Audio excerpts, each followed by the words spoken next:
Welcome back, guys, to episode 4 of my Middlesbrough career mode. And I know in the past couple of episodes, there's only been about 2 games in each episode. I've been trying harder to put more games to about 3 to 4 games into each episode. So hopefully, guys, will see the change after this episode. But before we get started, we're just going to look at the league standings really quickly. You can see Rotherham United and MK Dons and Huddersfield are sitting at the bottom right now. They're not doing very well, but you can see our team, Middlesbrough, is doing quite well in the league right now with 4 wins, 0 losses, and 0 draws, and we've got 12 points sitting at the top of the table. And before we get started, we're just gonna look at Jamie Vardy and see how he's doing in the Golden Boot race. And you guys can see he's in second place. He's tied for first right now. He's doing very, very good. But we're just gonna kick off the first game of this episode against Derby County. They've got quite a lot of talented players.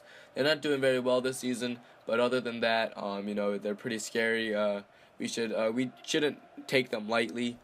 Really, we shouldn't take a lot of teams lightly because this league is pretty highly competitive, and not all games are quite easy. Especially there's a good couple of teams in this league, and so we can't really take anything lightly, and we need to perform at our highest. And as you guys can take a look at our lineup, we've got Jamie Vardy starting up top, and there's a couple players to watch here: Jamie Vardy and Bryson, both very high scoring players.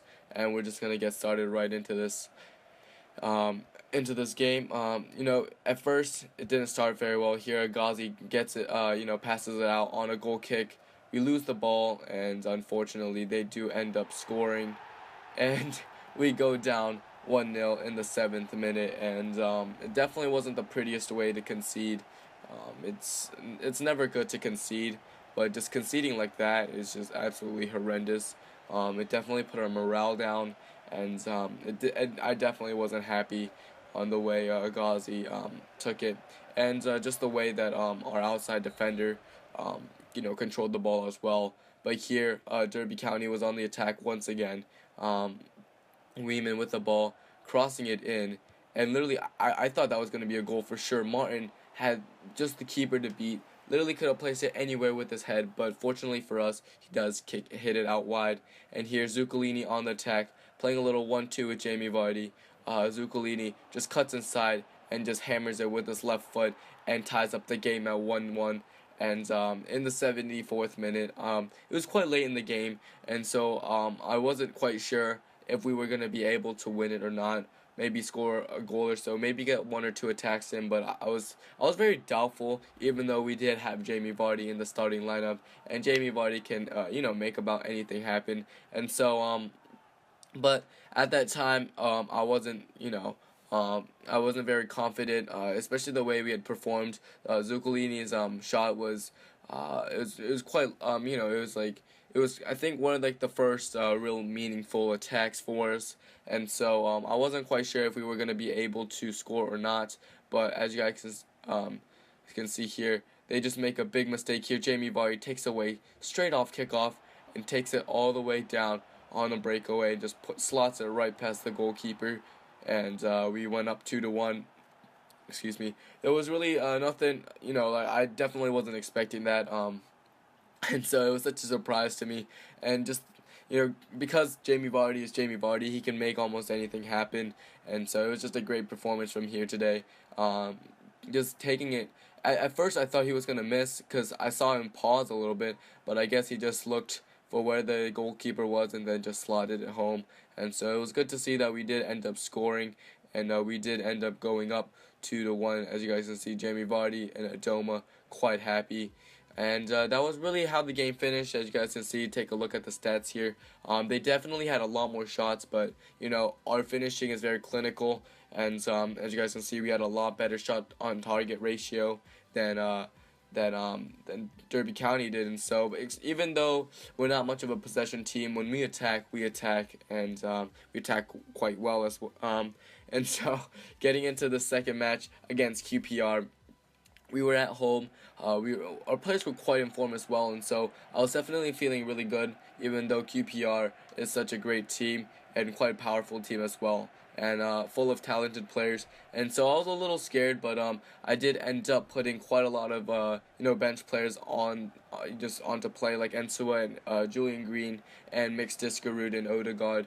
But I was a little skeptical, but they definitely did perform well. But other than that, you guys can take a look at QPR's lineup with Charlie Austin, a very, very dangerous player up top, and Leroy Fer.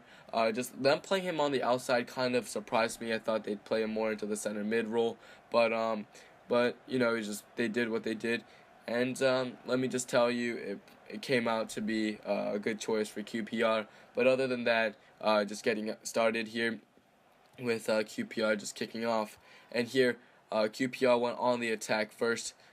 Just great passing here, Leroy Fer, as you guys can see, just playing on the outside, making such an impact. Literally, I did not know what our defenders were doing, but here, Leroy Fer crosses it in, and Fowlin is just wide open, no one on him, and just volleys it straight into the goal, and absolutely no chance for Agazi. It was just too much. It was just too powerful for him, and just not fast enough reactions. And here, I thought I closed him down, but unfortunately for us, Leroy Fer did end up getting the cross in and fouling. You guys can see just a great and powerful shot there to put it past Agazi. And just yeah, it was just a great goal. Definitely one I don't mind conceding, even though it was pretty bad defending, but the finish was great here. Jamie Vardy goes in to take the shot, but gets taken down in the box, and the referee points towards the penalty spot here. And also pulls out the red card, and so QPR did go a man down here. Clint Hill going, just getting a red card there. Not the best thing for a captain to do, but I'll definitely take it. And it put Jamie Vardy at the penalty spot, and so it was quite a relief being able to score once again here. In the 64th minute, Jamie Vardy puts it in the top right corner and ties up the game. And in the past couple of episodes, we've gone down early, but it seems like Jamie Vardy is always able to pull us back and win us the game in the closing minutes. And that's also something. That's also kind of what happened here. Damia gets in, great dribbling here, passes it off to Jamie Vardy, and Vardy just toe pokes it into the bottom right corner and puts us in the lead in the 79th minute. And it just kind of reminded me of the Derby County game as well. Just coming back in the latter stages of the game, and here just great control and great dribbling there. And nicely just lays it off. Jamie Vardy makes the defender, and it ends up going into the bottom corner. Nothing the goalkeeper could do. Stretched out, as far as he could, but Jamie Vardy's shot was just nicely placed. But here in the 90th minute, QPR goes on one more attack here. Leroy Fer, I told you Leroy Fer had a great game, even though he did end up playing in a weird position here. We thought we cleared it here, but unfortunately we didn't. And QPR ends up getting the ball in right to Leroy Fer. And I didn't know how to defend against that. He was turning in all kinds of directions. I guess I just chose one way, and Leroy Fer chose the other way, and was able to just put a shot and goal here. As you guys can see, I didn't even know how to defend against that, and unfortunately for us, they did end up scoring in the last minute of the game, and the game finished level at 2-2. It was quite disappointing to see us lose just tie the game like that. But as you guys can take a look at the stats, they did quite well. They did great on the attacking and the possession end, and so definitely we were more dominated by QPR. But we were still, fortunately, because of Jamie Vardy, we were able to tie them at 2-2. And so other than that, we are playing Reading in the next episode. So hopefully, if you guys did enjoy this video, please leave a like and subscribe to my channel. And I'll see you guys in the next episode. Peace.